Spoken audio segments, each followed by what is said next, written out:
या मालिकेच्या आजच्या भागात आपण पाहणार आहोत. अहिल्या श्रीकांतला सांगत असते की गुरुजींनी सांगितल्याप्रमाणे पूजेची सगळी तयारी झाली आहे. आज आपण देवीच्या उत्सवामध्ये आदित्यसाठी महायज्ञ करणार आहोत.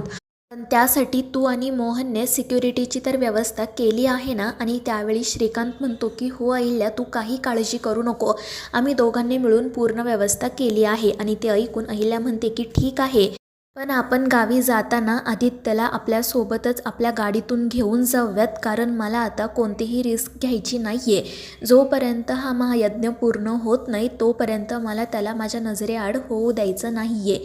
आणि त्यावेळी श्रीकांत म्हणतो की अहिल्या, तू नको काळजी करू आणि मला सांग की तुला असं सतत का वाटते की आपल्या आदित्याला काहीतरी होईल, तो आणि प्रीतम आपल्यापासून दूर जातील. मला सांग, तू असताना हे कधीतरी शक्य आहे का? आणि त्यावेळी अहिल्या म्हणते की नाही श्रीकांत, मी आपल्या दोन्ही मुलांना कधीच काही होऊ देणार नाही. मात्र आपल्याला हा महायज्ञ पूर्ण होईपर्यंत काळजी घ्यावीच लागेल. आणि त्यावर श्रीकांतही हो म्हणतो. तर दुसरीकडे सगळेजण हॉलमध्ये एकत्र जमलेले असतात. थोड्याच वेळात अहिल्या त्या ठिकाणी येते. ती आदित्याला सांगते की तू माझ्यासोबत आणि श्रीकांतसोबत आमच्या गाडीतून चल. पण तितक्यात प्रीतम नेहमीप्रमाणे म्हणतो की अगं आई, काय गरज आहे, दादा आणि पारू आमच्यासोबत येतील. पण त्यावेळी अहिल्या चिडून म्हणते की प्रीतम, मी एकदा सांगितलं ना, आदित्य माझ्यासोबतच येईल. त्यामुळे प्रीतम गप्प बसतो. तर आदित्यही अहिल्याला म्हणतो की आई, तू नको काळजी करू, मी तुझ्या सोबतच येईल. पण मला सांग, तू इतकी काळजीत का आहेस? पण अहिल्या म्हणते की आदित्य, काही नाही, फक्त तू माझ्या सोबत राहा इतकंच. आणि त्यावर तोही हो म्हणतो. त्यानंतर मग श्रीकांतने जी सिक्युरिटी अरेंज केलेली असते त्या लोकांना तो आतमध्ये बोलावून घेतो. अहिल्या त्यांना सांगते की आज तुमच्यावर आदित्यची जबाबदारी आहे. एका क्षणासाठी सुद्धा त्याला एकटं सोडायचं नाही आहे, त्याची काळजी घ्यायची आहे. आणि त्यावर ते लोकही हो म्हणतात. आणि त्यावेळी दिशा मात्र गालातल्या गालात हसत असते. त्यानंतर आपण पाहतो की पारू गाडीमध्ये तिचं सामान ठेवते. आणि त्यावेळी ती मनाशी विचार करत म्हणत असते की गुरुजींनी सांगितल्याप्रमाणे आज सूर्यास्तापर्यंत आदित्य सरांनी माझ्या गळ्यामध्ये मंगळसूत्र घालायलाच हवं. जर तसं घडलं नाही तर त्यांच्या जीवाला धोका निर्माण होऊ शकतो. आणि मग ती देवाकडे या गोष्टीसाठीच प्रार्थना करू लागते. तितक्यात मारुती त्या ठिकाणी येतो. तो पारूला म्हणतो की पारू, मला तुझ्याशी महत्त्वाचं बोलायचं आहे, तू थोड्या वेळ बाजूला येतेस का? आणि त्यावर पारूही हो म्हणते आणि मारुतीसोबत बाजूला जाते. त्यानंतर मारुती तिला म्हणू लागतो की तुझा हात पुढे कर, मी तुझ्यासाठी काहीतरी घेऊन आलोय. त्यामुळे पारू हात पुढे करते आणि मारुतीच्या हातामध्ये मंगळसूत्र ठेवतो. ते पाहून पारूला आनंद होतो. तर मारुती म्हणत असतो की पारू, मला माफ कर, काल मी तुझ्या गळ्यातील मंगळसूत्र काढून टाकलं, पण आज मी तुला ते मंगळसूत्र परत करतोय. आता तू मला फक्त एक वचन दे की आज काही करून आदित्य बाबांकडून तू हे मंगळसूत्र गळ्यात बांधून घेशील, कारण शेवटी त्यांच्या जीवाचा प्रश्न आहे. आणि त्यावेळी पारू म्हणते की हो बा, तू नको काळजी करू, आपण या सगळ्यातून काहीतरी मार्ग काढूयात. दुसरीकडे दिशा अहिल्याने जी सिक्युरिटी आदित्यसाठी बोलावलेली असते त्यातीलच एका माणसाला कॉल करते आणि त्याला सांगत असते की हे बघ, आज काही झालं तरी आदित्यला संपवायचं. आणि त्यावर तोही माणूस म्हणतो की मॅडम, तुम्ही काही काळजी करू नका, त्या अहिल्याला कुठे माहिती आहे की आम्ही इथे आदित्यचं रक्षण करण्यासाठी नाही तर त्याला मारण्यासाठी आलोय. आज आपलं काम पूर्ण होईल. आणि ते ऐकून दिशा खुश होते. पण तितक्यात अहिल्या त्या माणसाच्या पाठीमागून येते आणि त्याला विचारते की तू कोणाशी फोनवर बोलतोयस? आणि नेमकं हे दिशा ऐकते. ती तर खूपच घाबरते. पण तो माणूस अहिल्याला सांगतो की मॅडम, आपली एक टीम पुढे गेली आहे ट्रॅफिक क्लिअर करण्यासाठी, त्यांच्याच सोबत मी बोलत होतो. आणि त्यावर अहिल्याही विश्वास ठेवते आणि तिच्या कामासाठी जाते. आणि या गोष्टीमुळे दिशा मात्र खुश होते. ती हसतच मनाशी म्हणत असते की अहिल्या, बघ आता मी तुला पुन्हा एकदा कशी मूर्ख बनवते ते. आणि मग त्यानंतर घरातील सगळेजण देवीच्या मंदिराकडे जाण्यासाठी निघतात. त्यावेळी दिशा हसतच आदित्यच्या गाडीकडे बघत असते. तिला खात्री असते की आजचा आदित्यचा शेवटचा दिवस आहे. दुसरीकडे आपण पाहतो की गावच्या मंदिरामध्ये सगळेजण उत्सवासाठी जमलेले असतात. सगळेच जण खूप आनंदात असतात. तर किर्लोस्कर फॅमिलीसुद्धा थोड्याच वेळात त्या मंदिरापर्यंत येऊन पोहोचते. अहिल्या तर आदित्यची अगदी लहान बाळासारखी काळजी घेत असते.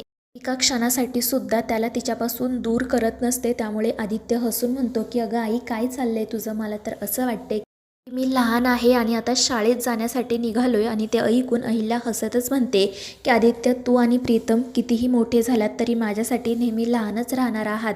आणि हे बघ, मला खरंच तुझी खूप काळजी वाटते. त्यामुळे मी तुला पुन्हा पुन्हा सांगते एका क्षणासाठी सुद्धा माझ्या नजरेआड होऊ नको. आणि त्यावर आदित्यही हसून हो म्हणतो आणि मग ते सगळेजण मंदिरात जाण्यासाठी निघतात. पण त्यावेळी तो प्रीतम मात्र पारूला चिडवत म्हणत असतो की अगं बघ पारू, तुझी ती सासू तुझ्या नवऱ्याला एका क्षणासाठी सुद्धा स्वतःपासून दूर करत नाहीये. लग्नानंतर सुद्धा जर ती असंच वागणार असेल तर मग तू काय करणार गं? आणि हे ऐकून पारू लगेच लाजू लागते. तर प्रिया म्हणू लागते की प्रीतम, हे काय चाललंय तुमचं? तुम्ही कशाला त्या बिचारीला चिडवताय? तर ती पारू म्हणत असते की प्रीतम सर, माझ्या देवी आईना खूपच प्रेमळ आहेत, त्या त्यांच्या मुलासाठी अगदी काही करू शकतात. तर प्रीतम म्हणतो की हो, अगदी खरं आहे आणि तू सुद्धा ना माझ्या आईसारखीच आहे. आणि ते ऐकून पारू हसतच म्हणते, म्हणजे तुम्हाला असं म्हणायचं आहे का की ज्याप्रमाणे देवी आई आदित्य सरांना बांधून ठेवतात त्याप्रमाणे मी सुद्धा त्यांना बांधून ठेवेल? आणि हे ऐकून ते सगळेच जण हसू लागतात आणि मग त्यानंतर मंदिरात जाण्यासाठी निघतात. त्यानंतर मग गुरुजी अहिल्याची भेट घेण्यासाठी बाहेर येतात. त्यावेळी ते अहिल्याला सांगतात की अहिल्यादेवी, आजचा महायज्ञ होणं खूप गरजेचं आहे आणि आदित्यचे आई वडील म्हणून तुम्हाला आणि श्रीकांत सरांना महायज्ञासाठी बसावं लागेल. आणि एक गोष्ट लक्षात ठेवा, एकदा का यज्ञाला सुरुवात झाली की मग मध्ये काही घडलं तरी उठायचं नाही. आणि त्यावर अहिल्याही म्हणते की हो गुरुजी, तुम्ही काही काळजी करू नका. आणि मग ते गुरुजी त्या सगळ्यांना देवीचं दर्शन घ्यायला सांगतात. अहिल्या त्या सिक्युरिटीवाल्यांना सांगते की तुम्ही मंदिराच्या आजूबाजूला लक्ष ठेवा, काही वाटलं तरी लगेच मला कळवा. आणि त्यावर ते लोक हो म्हणतात. तर दिशा हसतच त्यांच्याकडे पाहत असते. त्यानंतर मग सगळेजण मंदिरात जातात देवीचं दर्शन घेण्यासाठी. पारू मात्र बाहेरच उभी असते. त्यानंतर आपण पाहतो की दामिनी आणि परितोष मंदिराच्या आजूबाजूला फिरत असतात, यात्रेतील गोष्टी पाहत असतात. आणि तितक्यात त्यांना एक भविष्य सांगणारा बाबा दिसतो. त्याच्याजवळ अनेक लोक आलेले असतात आणि ते भविष्य सांगण्याच्या बदल्यात त्याला भरपूर पैसेही देत असतात. आणि हे सगळं काही पाहून दामिनी परितोषला म्हणू लागते की माझ्या डोक्यात ना बिझनेसची एक नवीन आयडिया आली आहे. आपण दोघेसुद्धा असंच भविष्य सांगायला सुरुवात करू, म्हणजे आपल्याला भरपूर पैसे मिळतील आणि या बिझनेसमध्ये काही इन्व्हेस्टही करायला लागणार नाही. लवकरच आपण करोडपती होऊ. आणि तिची ती आयडिया ऐकून परितोष मात्र हसत असतो. दुसरीकडे गुरुजी पारूला म्हणत असतात की पारू, आज काही करून सूर्यास्तापर्यंत आदित्यने तुझ्या गळ्यामध्ये मंगळसूत्र बांधायला हवं. पण ते ऐकून पारू म्हणते की गुरुजी, मी आदित्य सरांना समजावण्याचा खूप प्रयत्न केला, पण देवी आईंच्या विरोधात जाऊन ते या लग्नासाठी कधीच तयार होणार नाहीत. तोपर्यंत ते आमच्या नात्याबद्दल देवी आईंना सांगत नाही, तोपर्यंत ते लग्न नाही करणार. आणि हे ऐकून गुरुजी म्हणतात की पारू, मी तुला कसं सांगू की आपल्याकडे वेळ खूप कमी आहे आणि हा आदित्यच्या जीवाचा प्रश्न आहे, आपल्याला घाई करायलाच हवी. ते ऐकून पारू म्हणते की मग आपण एक काम करूयात, आपण लगेच देवी आईंना या सगळ्या गोष्टींबद्दल सांगूयात. कदाचित आदित्य सरांच्या जीवाचा प्रश्न आहे म्हटल्यावर त्या आमच्या लग्नासाठी तयार होतील. पण ते ऐकून गुरुजी मात्र म्हणतात की त्या कदाचित तयार होतील ना, म्हणजे शंकेला वाव आहे. आणि मला तर असं वाटतंय की जर त्यांना तुमच्या नात्याबद्दल कळलं तर त्या लग्नाला नकारच देतील. आणि हे ऐकून पारूचा चेहराच पडतो. तर गुरुजी म्हणत असतात की हे बघ, तुला आदित्यला लग्नासाठी तयार करावंच लागेल, कारण जर तो तयार नसेल तर मग आपण त्याचा जीव वाचवण्यासाठी काहीच करू शकत नाही. कारण हे लग्न त्याच्या संमतीने होणं गरजेचं आहे, तरच तुझं मंगळसूत्र त्याचं रक्षा कवच म्हणून काम करू शकतं. आणि हे सगळं काही ऐकून पारू काळजीत पडते. पण नेमकं त्यांचं बोलणं प्रीतमने सुद्धा थोडंसं ऐकलेलं असतं. आणि मग गुरुजी तेथून गेल्यानंतर प्रीतम पारूला विचारतो की नेमकं काय झालं आहे, मला खरं खरं सांग, कोणाच्या जीवाला धोका आहे? पण पारू त्याला काही सांगत नाही, ती तेथून निघून जाते. त्यामुळे प्रीतम काळजीत पडतो. त्यानंतर आपण पाहतो की किर्लोस्कर कुटुंब देवीचं दर्शन घेऊन बाहेर येतात. आणि त्यानंतर देवीची पालखी त्या ठिकाणी येते. सगळेजण त्यात आनंदाने सहभागी होतात.